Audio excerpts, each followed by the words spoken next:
I don't think M time really has a ring to it, does it? Just a podcast with just me talking to myself. That's basically what I do all the time. So I should just wear a microphone.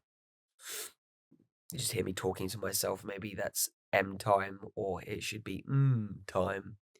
You could say as in like you're acknowledging that I'm talking to myself, that I'm there, that it's there as a podcast and it's a mediocre, or you could be going as in like that's concerning because I'm talking to myself. I'm talking to myself now. Technically, I am talking to you because you're watching and or you're listening right now. So technically, I am talking to a person, but right as of this second, right now, I'm talking to myself.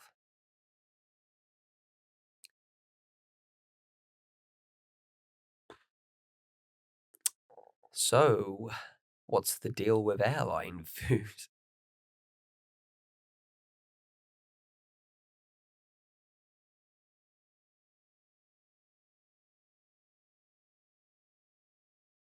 Hello, everyone. Welcome back to Me Time. It's episode 37, if I'm not mistaken. I've lost count ages ago. We're continuing our theme this month of artificial world. Episode 36 got pretty heated, got pretty deep. I enjoyed it. It was a good discussion, a good debate. But it laid the foundations For more. yes, because there's a lot of weeks in May this month.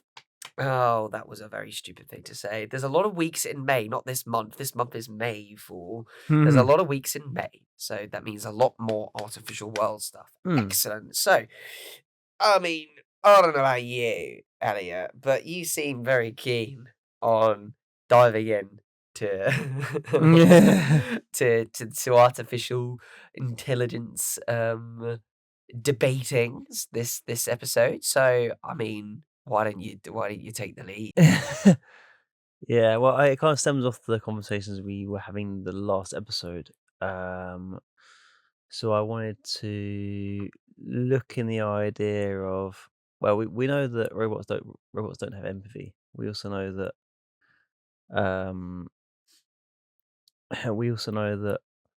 the decision making is black and white and not very grey. And I wanted to look at the sort of real world aspirations that take a look at a few stories that I read that kind of incorporate AI and sort of talk about those. Because they're scary but they're interesting. With I should probably point out before we start, I'll probably frame it in the idea of I Robot for a start.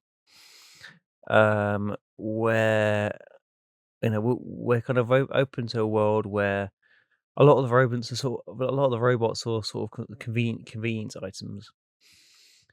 But specifically, I wanted to focus on the car, specifically for this one, only because I know that as of this year or next year, the British government want to roll in AI cars or driverless cars into I think it's just specifically London. We spoke about this in the last episode briefly, when I Yeah. myself was witness to one of the auto driving cars. Yeah. And I wanted to speak about the decisions they make under pressure. As there's been a few instances where um a driverless car has chosen to take out an old person rather than a younger person while trying to avoid a crash. I did not know that. As well as an AI vehicle also did not recognize a crime scene and drove through it anyway. But it's learning Yeah, still. yeah. Ugh. And also the military. We're seeing a lot in Ukraine right now with well, actually that's like Ukraine and China where they're developing AI weaponry, and the consequences of that, and what we're now evolving into now, going into this new world. I think the interesting thing, so stemming off the last episode, is everyone's scared about World War III, and that's fair. But if we're bringing in AI, and if we look at Age of Ultron again from the previous episode, we may not be alive by someone pulling the trigger. We may be unalived by our own minds. And what I mean by that is our collective intelligence right now is saying that we're um we're cockroaches and we destroy the world for our own existence. And if AI is to look at that and conclude that same a conclusion, and it has the capability of military, which we're now giving it, then it won't be a human pulling the trigger. It'd be AI pulling the trigger with a conscious mindset that the human race already has, which is that we shouldn't exist because we damage the world itself because we see ourselves as cockroaches. So we spoke about this in the last episode very briefly when I Mm, said artificial intelligence logically is going to be without emotion. It's going to be very apathetic. mm, You things very black and white and see that the solution to solve the state of the world is to remove the most common factor, which is us, mm, humans. Now,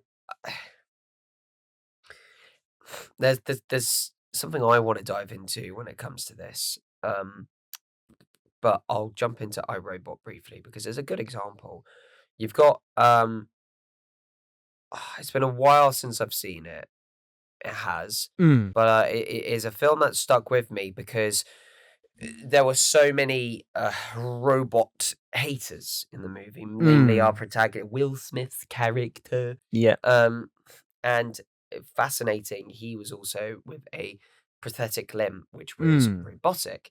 So everyone turned around and said, "Well, a bit hypocritical. You hate robots, and but a robotic limb saved your life." mm. Um, but just accuses these robots of being the reason for was it crime going up or something like I that? think so, yeah. I think it's crime, and I'm trying to think 'cause again, I haven't seen the movie in a while. Um, I think it's just general societal collapse, I think might be as Yes. well. Mhm. So there's a robot that he funny that in a film called I Robot, Mhm. that Never. he has an interview with or an interrogation scene with, Mm, and he's asking them loads of questions about like you can't feel experience humanity, but the robot starts questioning humanity in a way that is also you could see it as a concerning thing. The robot's just like, but why would I want to experience all of that pain when I could just live, without all of those limitations? mm, But you could also see it from the robot's perspective as it wants to feel that. It is aware of its existence and its morbid curiosity wants to engage in that because they can see that humans live in a very illogical way and they want to discover what the logic behind that mm. illogical behavior is. So through the storm there is that strand of intelligence within artificial intelligence that is curious as to why humans are the way they are rather than humans are the problem, let's get rid of them. Mm. There was that one, they viewed it in that film as an anomaly. Yes. Um, you know, they that robot became the reason that they saved the day, I think, and Mm. became the basis code for the robots that then were thrown to the trash heap. They were Yes. just humans didn't trust robots anymore. So Mm. this robot rose up and just said, "That's fine. We can just start our own civilization. We can Mm. be our own sort of race." Mm. Um, it's it's very interesting from that perspective. Instead of us being the one that pulled the trigger, we inadvertently created something that saved them, you know? Mm. I can see why artificial intelligence rebelled in the end or is very network based because humans aren't they're not a hive mind, No. but artificial intelligence, you could argue, is. They could Mhm. connect to one another and communicate. Wasn't there that case last year where there was two AIs that began to speak to each other in English, I think so, yeah. and then all of a sudden they started communicating in some sort of Morse code Yes. that we Don't couldn't even understand. we didn't couldn't even decode, Yeah. and we were like, "Red flag. Mm. Whoa, okay, they could be saying anything right now." Mm. But yeah, I don't know what your thoughts are on that. Yeah, at the minute, in that instance, I think that seems very much unlikely from what I understand. From what I understand from articles that I'm reading, a lot of guys who are working in AI, kind of in the high field, are doing the research and developing it, and then finding out that it is evolving way too fast for even them to comprehend. And it scares them, and they decide to kind of go, we should pull the plug now. Like this is getting bad. Like the AI that we have available to us now, um, I think is nothing compared to the AI that's being developed behind the scenes. Mhm. Um, the fact that the creators themselves are starting to go, we've opened Pandora's box and we don't know what we've opened up. Should be saying something, but again, speaking from uh, actually no, maybe I should rephrase that. I think we've opened Pandora's box, but the thing is, we gave it the keys earlier in our quest for convenience. And what I mean by that, and only from a standpoint from which I can view, is our cars again and all the sensors that we now have on our cars. Cars are no longer engine, gearbox, and wheels, all sort of stuff. It's now engine, gearbox, reverse sensors, cameras, various other things. All things that supposedly help for our convenience, but in the end, I think makes us worse drivers. Because we rely too much on the tech. The amount of times that a car would come in with reverse sensors, and that car had rear-ended an object because the driver had relied too much on the sensors rather than his own eyes. Um, as well as uh, now where we've got auto headlights, which has been a massive thing in the news right now, where a driver doesn't have to think about the headlights anymore, and because the sensors, I think they're delayed slightly. They end up, what's the word? They end up blinding the individual in the on the other side of the road, rather with manual buttons for headlights. Yeah, there's times where you forget, but there's less of a chance of someone being blinded because the sensor hasn't picked up on the the right environment to switch it off on again. Crazy to think of it that way. I d- almost speechless there. Yeah. Like what you said with the lights turning on to just in general Mm. because they know that they should just turn on. They're not aware of the environment around them. That brings me back to one of the starting scenes in iRobot, where again, like you said, AI is slave to humanity Mm. and is there to help us. Mm. Um, there was this robot companion, this old model Yeah. that the police officer Will Smith is works for the police. Um, he turns around and there's loads of people getting pushed past by this robot Mm. sprinting through the crowd holding a purse. Mhm. So the logical assumption is that robot's just stolen a purse. Mhm. What? It's been programmed to do that, or it's gone rogue and has just committed a crime. Mhm. He chases after it, I believe apprehends the robot or manages to stop it, and finds out that the robot was merely delivering the purse to Mm. its owner. It just so happened to run through the crowd because the logic was, I need to get this purse to them as soon as possible. Mm. And to do that, I need to go faster. But it looked antisocial. It looked like criminal behavior. It Mm. was the most single logical thing it could think of. Is like, well, yeah, of course I'm going to get there Mm. and do this thing straight away because that's what I've been programmed to do, the quickest possible route. And like you said with the lights, that they're just going to turn the lights on. It's like, I don't care if this is a room full of snow or something like Mm. that, where turning lights on would make it much worse or something like that. For example, I don't know, this is probably a bad example, but you know what I'm trying to say? Mhm. Yeah, yeah. We programmed AI to have limitations, Mm. but there in itself lies the problem. It's a double-edged Mm. sword. Yeah. You know, yes, we need limitations for AI because if it's unbound, then it can, gosh knows what it could do. We probably Mhm. don't even know what it could do. And then on the other side, we've limited it obviously to prevent copyright, Mm. to prevent or going into the ether and up permanently making a copy of itself to Mm. forevermore, this sort of stuff.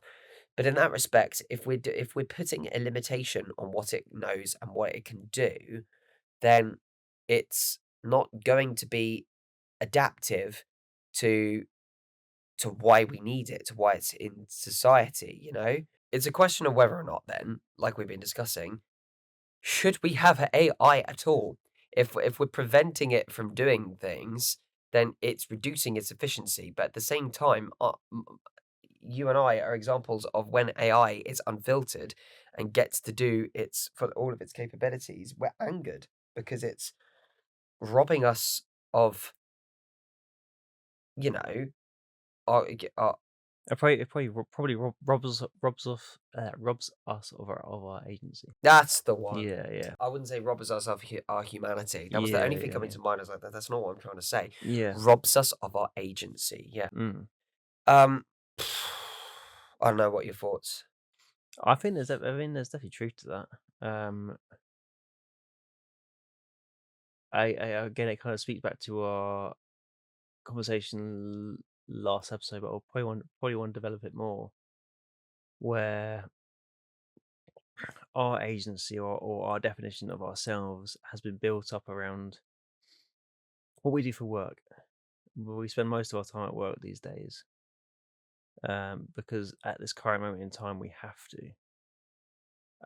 But I don't think it'll be too much longer before people are gonna start not being able to work because we kind of worship efficiency, rather than um Realism. yeah, rather than really, or even just expressing ourselves to a degree. We've kind of gone. We want to be, we're efficient and soulless at the minute. Like we kind of worship that kind of ethic. And from a business standpoint, their own mindset won't allow them to think otherwise. Um, so it would have to come down to what will our agency be going into the future? Um, because as of now, our agency is pretty dark. I keep stemming again to this idea that we see ourselves as cockroaches. So we need to, if we're gonna evolve in this new world order, we need to re-establish a new mindset, I'd say. I think so. And it's tricky because again, one could argue, oh, but artificial intelligence works faster and gets the results quicker. Mm, Okay, sure, mm, it might, but it's only been able to do that because of us, mm, because of humans. And I'm not saying that, like, get rid of AI altogether. I don't doubt its benefits. I don't mm, doubt there will be things. Again, take iRobot, the prosthetics. mm.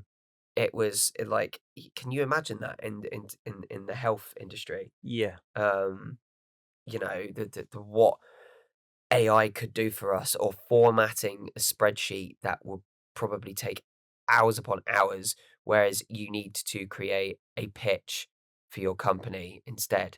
So, an algorithm could probably create that. But mind you, then you got to have people to double check the algorithm because there could be a loophole um, that breaks the entire foundations of everything that you've worked on until that point.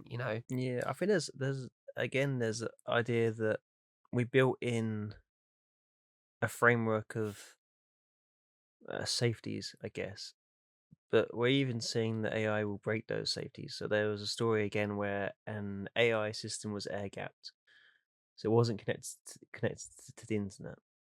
And what happened? It evolved and it evolved, and the facility that it was being held in had a robot Hoover. So what the AI decided to do to get linked up to the internet was it downloaded itself into the robot Hoover and then got outside the room at which it was air gapped. And then I don't think it was successful, but almost got linked up to the internet. I see. um, so there is definitely that point where even with programming its parameters, it may even decide to break those parameters. So what do you do with that? Again, it might even come down to that morality side of things again, where you get evil AIs and somewhat good AIs. Um, because if you want to develop that technology to its full expression, you would have to look at it. You'd have to look at it at human nature again, and say if we have freedom and we can choose to do good or bad, and if we built AI in the same in the image of us, then we have to decipher that all humans can be good and all humans can be bad through free will, and that same idea has to be met with AI in saying that all robots can be good and all robots can be evil. Um, and then you'd have to serve on a different justice system. Because in the very respect that AI is given that agency to create and to be free and to think for itself, by that very definition, it's starting to become its own way of thinking. Mm. And thinking requires not necessarily a brain No. nowadays, as we've seen. It could just be a program. In essence, our heads are just really big computers, Mhm. if you think about it. Yeah. Um, it's very fascinating that you say good AI and evil AI, and Mhm. I'd like to touch on that a little bit. I've just remembered a show that I used to watch, not much, so much anymore, but my favorite series of it was series one. It's a show, if I'm not, you might be familiar with it, called Love, Death and Robots. Yes. I highly recommend it, at least the first series. The episode that I am thinking of, cannot remember the title of it, but the premise is it is an artist, like a world famous artist, Mhm. and every time that they release, it's almost like Banksy, but he doesn't hide his Mhm. identity. You know, every time that they're making a portrait or they're making some piece of art, everyone is fascinated what they're going to create next. Mhm. And then they reveal that they're going to be releasing their greatest piece of artwork ever. Mhm. So everyone is so excited.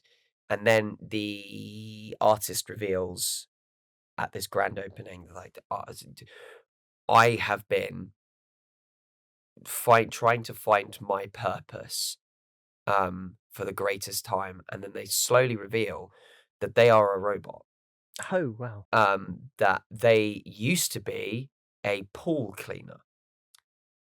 A pool cleaner robot, and because the pool cleaner started getting adapted with software after software update to clean the pool more efficiently, Mhm. naturally, because of how advanced AI was getting, it became self-aware, Mhm. and because of the environment around it, it wanted to clean up the environment around it and contribute to the environment Right. even outside the pool. So Yeah. henceforth, it started creating, and then the robot taught itself it constructed itself into a human, Mhm. sort of human appearance, and then started creating all of this artwork, but still felt unfulfilled. He said, logically, I've got to contribute to the world around me and show what I'm trying to convey. Mhm. And it wasn't until the final piece of art, the presentation, where they revealed, now I know what I must do.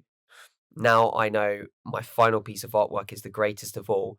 Um, Follow your desire, follow what you've always wanted to do, and what do? Mhm. They dive into the pool, Yeah.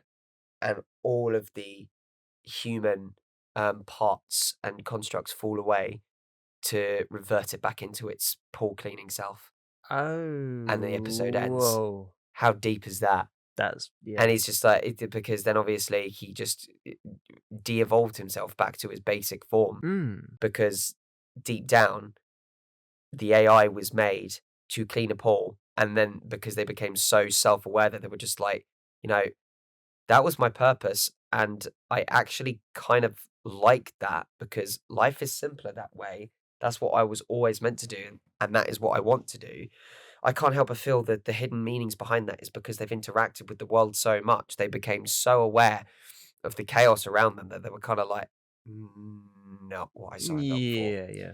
Um, I don't know why I'm trying to be this way when I can just be my harmless pool cleaning self. Mm. Good AI example. I don't Yeah. know what your thoughts are on that. It seemed like yeah, your eyes lightened up when I was I talking about that.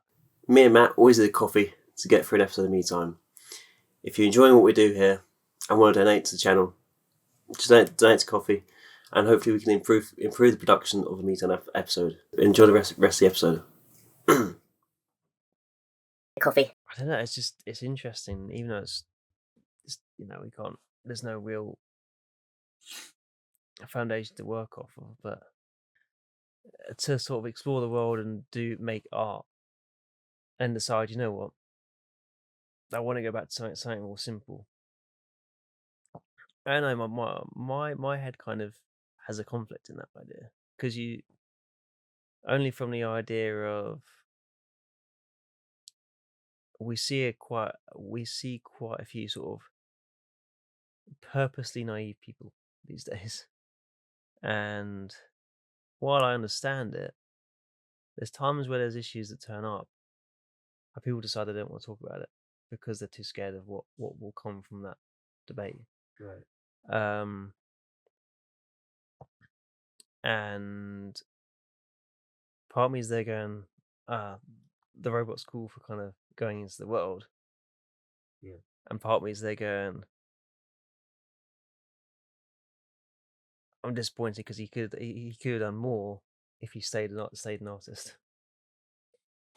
Again, interesting, but going back to what you said Mm, about the AI becoming a functioning member of society, mm, by that law, it could do whatever it wanted to, but mm. it just chose to follow its path. Like, we are trying to um make that a big part of our culture Yeah. as humans. If a human decided, if they were a janitor, for Mm-hmm. example, again, you could compare this to Good Will Hunting, couldn't you? Mm, Because he was a janitor, and mm, then he realized he could do loads of maths, and he could pursue a career far greater than the one he had. mm. Had all of those skills, but decided not to pursue it because he wanted to pursue a relationship with his girlfriend instead. Yeah. Could you not compare that to that? Yeah, you could do. If you Yeah, convert yeah, Will yeah. into a robot, what changes that? Yeah. Nothing. It doesn't, no. Yeah. But I mean, take it as basic as WALLE, for example. The Disney film WALLE, classic. Love that one. You know, he was created to be a cleaning robot. Mm. A cleaner that was literally what he was designed for. But in that time of cleaning, he was the only robot on the planet, and he was cleaning up all of this trash and pollution. Discovered what it was like to be alone because he didn't know what his purpose was outside of cleaning the world. Ended up watching loads of movies about humans Mm-hmm. and found the most entertaining part of it, the most endearing part of it, was the nature of a human having someone to be with. Mm. He didn't understand that was love Yeah. because he was never been privy to that. But he watched it and saw that there was he was just wanted someone else, and then along came Eve. Mm. Ooh, then he started to spend time with her, became fascinated with her, and the pair of them realized that they liked being in each other's company. Yeah. So then something as simple as being in someone's company became love. And then, humans looked at it and said, like, yo, robots are falling in love. Yeah. Oh, it was cute. Mhm. The little, instead of it being a kiss, it was just a spark, because we say that it was humans like, oh, was there a spark between Yeah. you and them? With a robot is a literal spark. And I remember him just like floating in space, just like that. We've all Yeah. been there. We've all had it. Well, if you haven't, it will happen when you are kissed by someone, or you kiss someone that you're quite fond of, and you're just like, Yeah. That happened. Oh, okay. ah. What do I do now? It's, I don't know how to be human right now. You know? Yeah. It's pretty special. But then again, I know it's represented in media, but given the nature of the conversation that we had, would it not be possible for a robot to experience that, given the way that AI is developing? I think so. Well, there you go. I mean, I think from what I understand, we can program basic parameters of it for sure, but there's no guarantee those parameters are going to be stuck to. And I think that's where the evolution of the code will probably come in, and that's where you could argue it sort of becomes intelligent to a degree, where it will probably make mistakes in its tasks and then try and correct it and then create some more code that is more different. In which case, there's also the other side of the conversation, the evil AI, or the AI that opposes us. If given that freedom and makes those mistakes and then realizes that they hate humans, or, go back to the worst case scenario that humans have got to go, it makes sense that we're around, because just we could conserve the planet for what it is, and humans just making a mess of it. Yeah.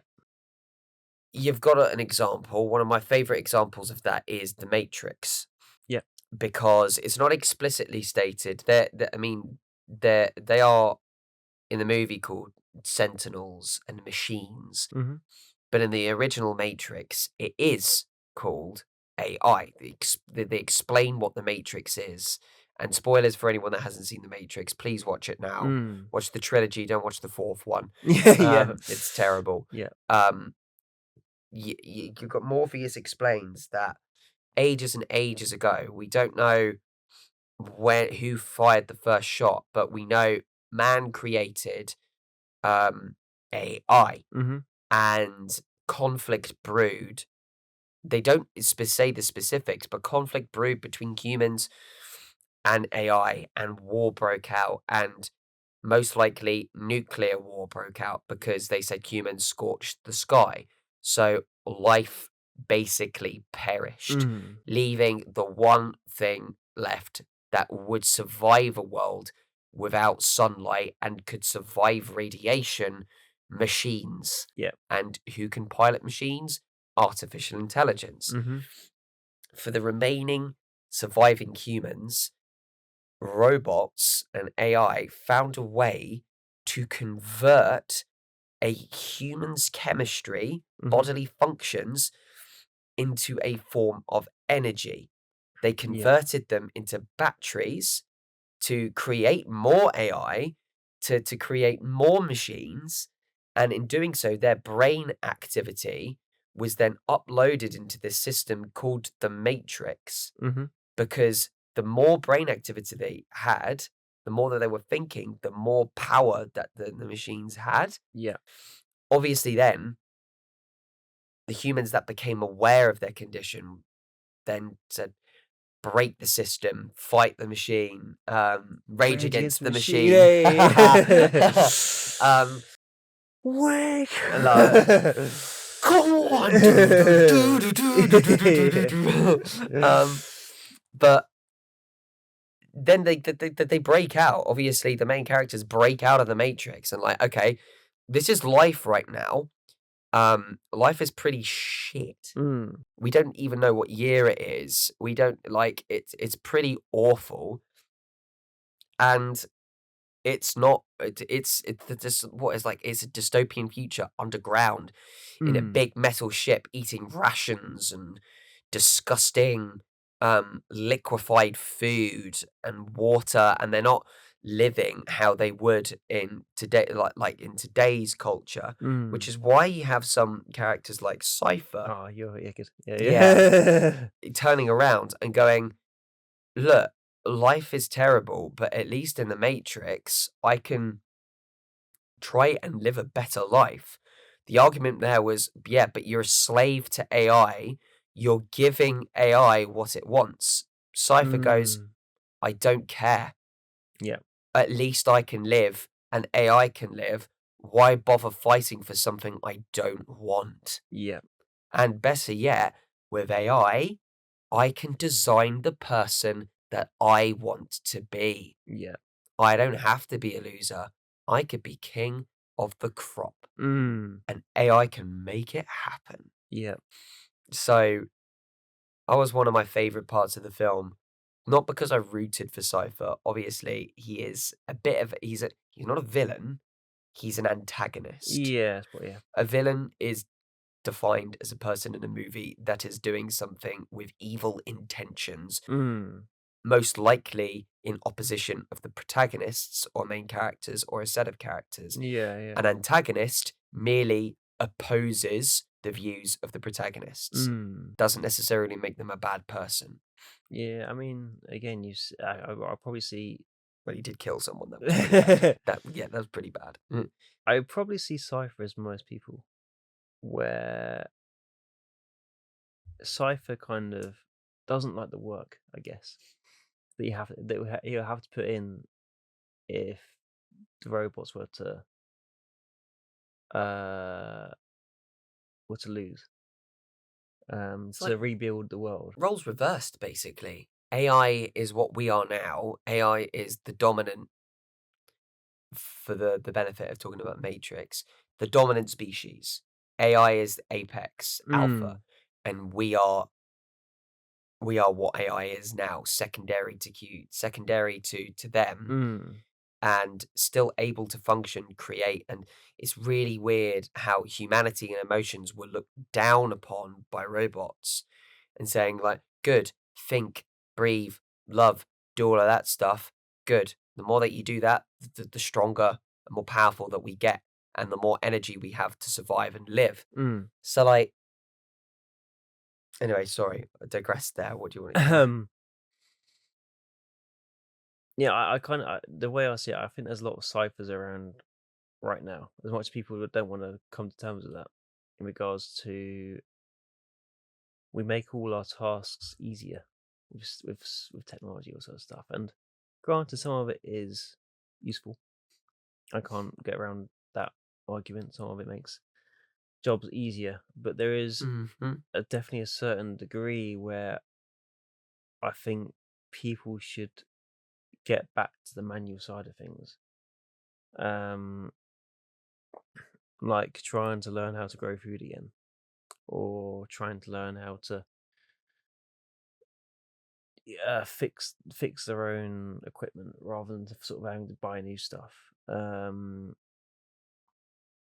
to be resourceful again, because or even in regards to, I see people get angry over the smallest things. Like if technology doesn't, if like our computers are too slow, we get angry at it. Or I'm victim to that. I say victim, I'm not. I'm part of the problem there. yeah, or like like deliveries are too slow, or delivery is late, or something along those lines. Like if Amazon has got a bad delivery, has had a bad time delivering stuff. I mean, we know for a fact that drivers go through hell anyway. For most delivery drivers, yet we still revert to anger as soon as something goes wrong. I probably re get perspective in regards to the work that goes into something, rather than this task must be fulfilled at this time. Da, da, da, da, da, da. This is gonna go. This has to go right all the time. I would say get a hold of that, and there'd be less. I mean, there'd still be issues, but there'd be sort of less stress. I think there'd be less stress, generally speaking, and I think it would give people a new perspective in regards to how they view certain situations. Yeah, I get why people are angry at things that shouldn't take long. Like, we will, because we're talking about AI. You know, AI doesn't get the problem. AI doesn't give you the results that you wanted to. Again, you're like, mistakes are made, or the internet strength is poor, and it is just realizing that these things take time, and nothing good was ever achieved by taking the most simple path, you know, and it does, and I've said this before, this applies to everything you do. Just view it as, it's sure, the internet's giving you a rough day, or things aren't happening straight away. There's no use being angry about it and thinking, is there a quicker solution to this? And most people go, "There's like, oh, let AI do it. Like, I can't create this poster within 5 days. Just get AI to do it. I can't create this email within 3 hours. Get AI to do it. You know, I can't design a dress for this client in a month. Get AI to do it." But I think there also has to be balance as well in regards to what people are asking for. So, like, if you're asking for work to get done, one, respect the work that goes into it, and respect the time it may take to do a good job of it. Good job of it, rather than, I want this done in 2 days. Do it, and don't think about it, sort of thing. Is that what? Hang on, no. Think about the tasks you gotta do and try and make a good job out of it, rather than sort of going, I want this done in the shortest timeline possible.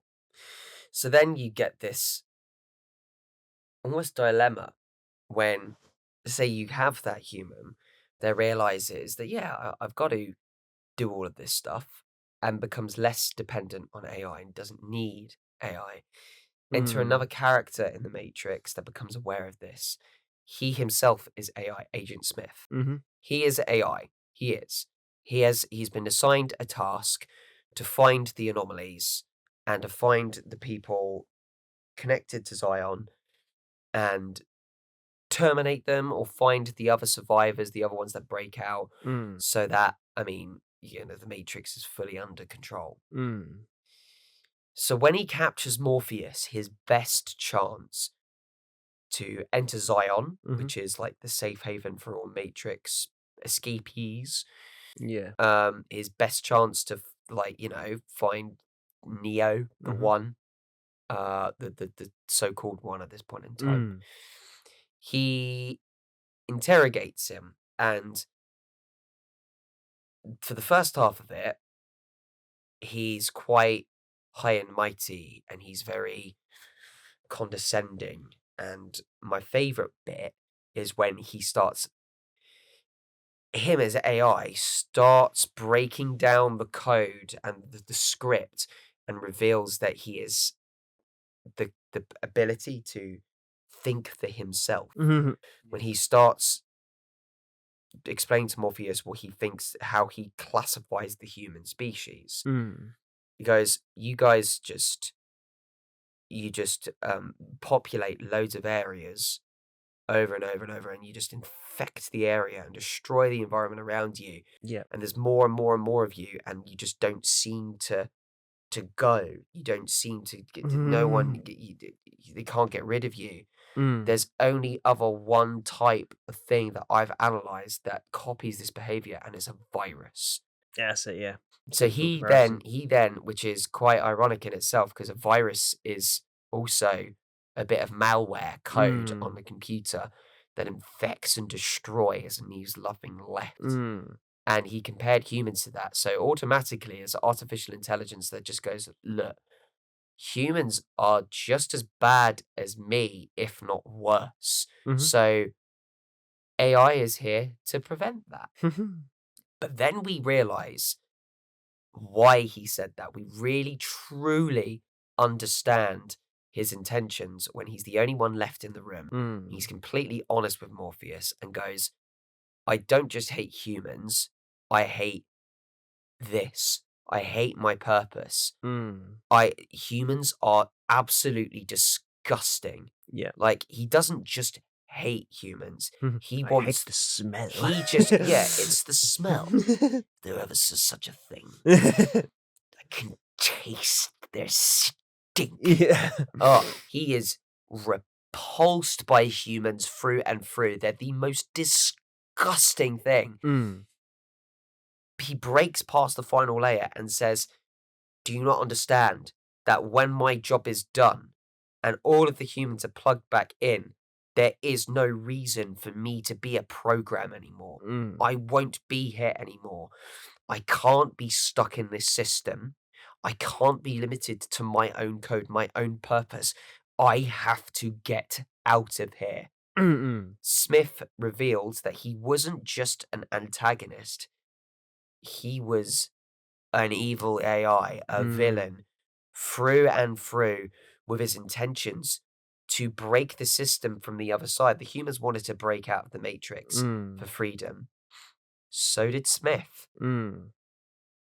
Just for all the other reasons. And then, as we find out, because he is quote unquote defeated by Neo in the first movie, he then returns in the second movie, unplugged. He becomes the very thing that he hated, a virus, but he relishes in it because he gets one step closer to escaping the Matrix. Yeah. And he is, I don't know. I don't know if you want to chime in here. He's such a fascinating villain to me. But also an example of when AI is no longer necessary, and when the AI becomes so aware of itself that it's been serving and serving and serving all this time. Take something as juvenile as Rick and Morty, when you got the butter serving robot. Oh, yeah. What is my purpose? You give me butter. Oh my god. Yeah, welcome to reality, pal. Yeah. Even something as simple as that, when the robot realizes its purpose and realizes it's fleeting. It won't be here forever. All it takes is the click of one button, and they're done. Yeah. I kind of think there's an introspective there. I think we'll probably get onto this on the next 2 episodes, where AI sort of becomes like a mirror image to us, in regards to what we're giving it this freedom now. We don't understand what that implies, but we're stepping into a reality where AI is evolving at the same time that we're also having to sort of evolve in a different way. So AI will have its purpose for a time, but sooner or later that purpose will also that purpose will also change. And I think it will become a kind of reflection of us. Because if now the image it sees is from the internet and online, and what image that it creates of us in its mind, we probably have to become quite critical of ourselves in regards to how we may want to live beside it, or we want to turn it off, or we want to go against it. And that means having a deeper look at ourselves, not just I work a 9 to 5 and that's it, that's my day done, that's my purpose over, because that's what a robot will eventually fulfill. What is our purpose after that will be the next question. That's just it. It is a thing that will be existential to a lot of humans. Like, okay, so I might be doing this career, for example, for the next 20 years. What about after that? What about after that? After that? After that? What is my life like? Like, you can't live like that. Likewise, a robot can't live like that. Logically, it would. On pen and paper, if you plan everything out as a script, then nothing can go wrong. Yeah. But the same script won't be able to progress you through the entire game. The script has to adapt. There needs to be new files added. Maybe completely different files and completely different approaches and designs need to be used. So it's very, very complex. Don't doubt that the benefits of AI is it's going to be fantastic for a lot of things, but it's already proved that it's not fantastic for a lot of things. And it's not up to the artificial intelligence to solve that. It's up to us to solve that. Yeah. We can't be the ones blaming AI for all of this stuff when we're the ones that created it. You know, take the Yeah. Matrix, for example. We were the ones that created artificial intelligence. We were the ones that pressed the big nuclear red button and destroyed the world. The Matrix was humans' fault. Yeah. We inadvertently were our own destruction. Yeah. Which is why, obviously, Neo has a mental breakdown when he realizes what the Matrix is. And Morpheus is, I didn't say it was going to be easy for you to understand. I just said it was going to be the truth. Yeah. And the truth sucks. We've got to buck our ideas up with AI. Otherwise, we're going to get things like Agent Smith, probably. Who knows? Which I think would be quite interesting conversation in the next 2 episodes, where rather than just we're talking about AI, is also the juxtaposition to human nature in regards to, of course, our own free will and the free will of AI, and how we sort through that, and how we sort through it ourselves as humans. There's one I'm looking forward to in the next episode to talk about. And I know you know what that is, but it's to give brief insight. It's an AI could look at a particular sun or a star in a solar system and give you a million reasons, a million facts about it, and maybe most of those facts could be, I could give you a plausible reason why that star isn't actually a star. It's not even real. Could give you every fact, no pun intended, under the sun about it. But the AI could turn around and says, but I know all of that, but I couldn't tell you what the sun feels like. Yeah. The heat feels like. And I don't know what it's like to be blissfully ignorant of that, of all the million facts. And sometimes I wish I was. So we'll talk about that in the next one, because that's also deep in itself. And something that I became quite invested in back in the day. Yeah. Okay. Unless there's anything else that you want to talk about, I mean, I think that's it from I think me. yes. So we've got a couple more episodes to go. Thank you very much for tuning into this episode of Me Time. Tune in next time for episode 38, same time on YouTube and Spotify. We will continue Artificial World. We also plan to continue Artificial World for episode 39 too. Mm-hmm. And after that, we will jump into another Community Spirit episode. Other than that, guys, stay safe, look after yourself, and remember, there is always time for me time. Have a good week. See you soon. Bye, guys. Bye. Hey guys! Goodbye! Yeah.